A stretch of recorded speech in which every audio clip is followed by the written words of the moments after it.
All right, now this is the Citigroup. This is the actual Citigroup balance sheet. It's actually from a couple months ago, so the numbers aren't quite right anymore. But you can see it's basically the same thing. It has more than $100 in assets. It has almost $1.95 trillion. In fact, that's basically all the money it has lent to people. Its liabilities, $1.8 trillion that they've borrowed, and of course, its capital, just over $150 billion that they own.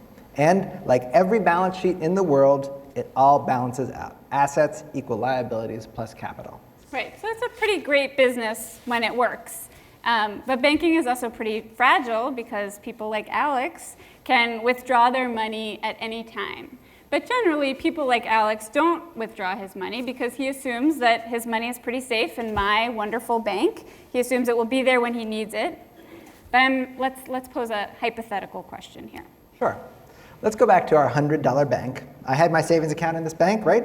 And what if I found out that Hannah had made a really bad loan to an arsonist without property insurance?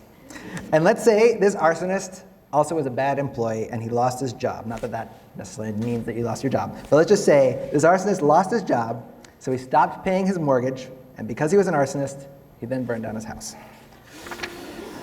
And of course, as I said, his house was not insured. So even though Hannah lent this arsonist $100, she's not gonna be able to get any of that money back. The arsonist has skipped town. The house is burned to the ground. There's no insurance payout. The money's all gone, and that was my money. I want it back. So if you found out that your bank did that, you'd panic, right? Those are like panicky dollars. And that is basically a bank run. If you feel like your bank is doing something risky, you pull out your money because you think it's not going to be safe. Now, in real life, there's the Federal Deposit Insurance Corporation, the FDIC. They insure our deposits.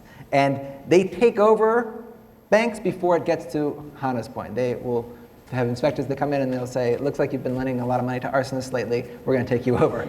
And in fact, they have been doing that quite a bit lately. In fact, we're coming up on our 100th bank failure of the year. It might happen this Friday, where the FDIC is going to go in and take over a bank. Right, and that is actually a pretty fascinating process. Just the FDIC going in and taking over a bank before it failed. I went to a place when this happened, the Bank of Clark County in Washington State. And it's sort of like a SWAT team comes in. There's this one guy, Todd Zulk, who worked at the bank, and he said it was just one random Friday. The FDIC shows up, and they call a staff meeting at 6 o'clock, close of business, and a woman from the FDIC stands up. She said within the next 10 minutes, there will be 80 FDIC employees coming into the bank. And I looked out there, and it was dark, so I couldn't really see. And then all these people, and mostly in suits and professional clothing with attorney-type briefcases, started entering the bank, just flooding into the bank.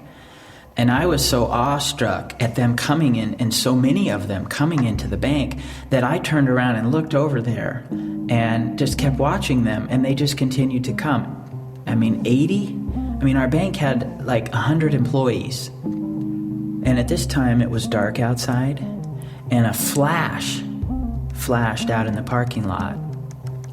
The flash was the Columbia newspaper taking a picture for Saturday morning's front page news that the bank had failed.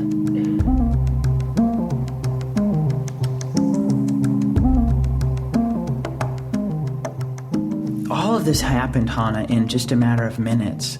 So things are going through my mind like I just lost almost $25,000 worth of stock I bought 4 months ago in Bank of Clark County, in my bank. I'm investing in my bank, and most of the employees were shareholders. And so for me, there was a sense of, gosh, I think I just lost all my stock.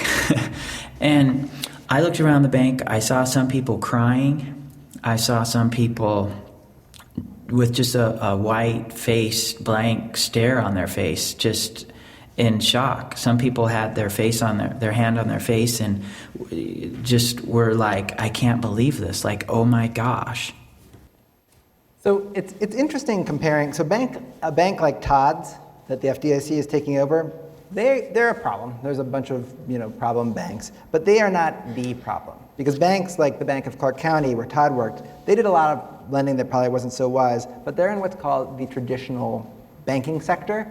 And it's really interesting to compare the traditional banking sector, where you have the FDIC that can come in with a heavy hand and sort of shut somebody down, and what we like to call this whole other sector, the non-traditional banking sector, which is huge. It actually has a much cooler name than that. It's called the shadow banking sector. Right, and the shadow banking sector, that is where the big problems were. Last year in this non-traditional shadow banking sector, we faced what was essentially what the FDIC prevents happening in the traditional banking sector. We faced what was essentially a modern-day bank run. And what sparked it was the uninsured arsonist of the financial world, the CDO. All right, so let's take the example Bear Stearns. They had roughly a $400 billion balance sheet. A lot of that money had gone into CDOs. Last year, as people began to worry, well, a couple years ago now, as people began to worry that those CDOs weren't worth anything, people started pulling their money from Bear. Right, so it'd be like in our example, if Alex starts to question whether I'm running my bank well. Right, and of course the difference between Bear Stearns and your bank, Hannah, is that you had one person lending you money. Bear Stearns has millions of people lending them money, millions and billions of dollars. And normally, when somebody takes their money out of Bear Stearns, they can just find someone else to lend the money, to replace the money that's leaving. Most of the time, that's so easy. People are usually lining up to lend places like Bear Stearns money. But now, they were afraid that Bear Stearns wasn't good for it. So Bear was in this really strange position. It had people pulling money out, and it couldn't find anyone to replace that money that was leaving. And it was saddled with a bunch of CDOs that were essentially worthless. So they couldn't sell them to pay the people who were withdrawing money. It was around this time that Jim Cramer freaked out on TV. Jim Cramer, you all may know, is the host of Mad Money on CNBC, and here he is in last March. And Bernanke is being an academic. It is no time to be an academic. It is time to get on the Bear Stearns call. Listen, open the darn Fed window. He has no idea how bad it is out there. He has no idea. He has no idea. Kramer. I have talked to the heads of almost every single one of these firms in the last 72 hours, and he has no idea what it's like out there. None! And Bill Poole has no idea what it's like out there. My people have been in this game for 25 years, and they are losing their jobs, and these firms are going to go out of business, and he's nuts! They're nuts! They know nothing! Kramer. I have not seen it like this since I went 5 bid for 500,000 shares of Citigroup when I got hit in 1990. This is a different kind of market, and the Fed is asleep.